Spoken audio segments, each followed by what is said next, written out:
This is how I use my homemade chicken stock cubes to make a mushroom pan sauce for a lovely Sunday dinner. It took me around 30 minutes to throw this dinner together, and I swear it'd melt your heart. Started off by just getting some spuds onto boil in some cold salted water, and then started just trimming off the excess fat on my chicken thighs. I just popped them to the side because I wanted to make some crispy chicken skin. I always preheat my pans on medium heat before adding in any oil, so my oil never gets the chance to get too hot or burn. I just seasoned the skin of the chicken thighs before placing them skin side down in some hot oil. Gave them a wee season with some salt, and then I made some seasoning mix to go on top, which was just chili powder, garlic powder, onion powder, rosemary, thyme, and then just sprinkle that all over the chicken. After around 5 minutes, the chicken skin had a lovely little colour on it, so I popped it into the oven at around 425 degrees, and that took around 20 minutes then. With the excess chicken skin, I just laid it out flat in a dry pan and then chucked it into the oven at the exact same temperature. My mum always steamed veg in the microwave when we were growing up, and I absolutely still love doing it to this day. So carrots, bit of water, butter, into the microwave, 3 minutes. I want to mash in the spuds. To make sure your potatoes are cooked well enough, just get a knife and push down. It should completely crumble underneath the knife, and that's when you know it's good to go.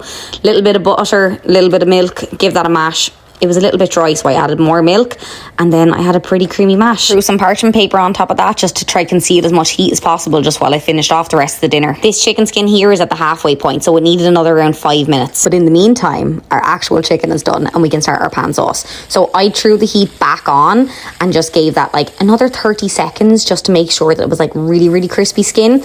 Took out the chicken and then popped in some really roughly cut mushrooms. I actually removed a bit of the fat because there was a little bit too much now. In goes my chicken stock cube then, and I just gave that little swoosh around the pan just to make sure there was no fond stuck to the end, which is like the crispy bits and all that flavour, and then added in some water, brought to the boil, a little drop of cream, loads of black pepper, and then I just kept stirring my pan around just so I could make sure that the fat and the water was emulsifying. And if you find that you're after splitting your sauce, add a little bit more water, bring it to the boil, and then just keep stirring your pan like that, and your sauce will come back together. And that was Sunday dinner at our house. Go on, pop the kettle on and get cooking. Slán!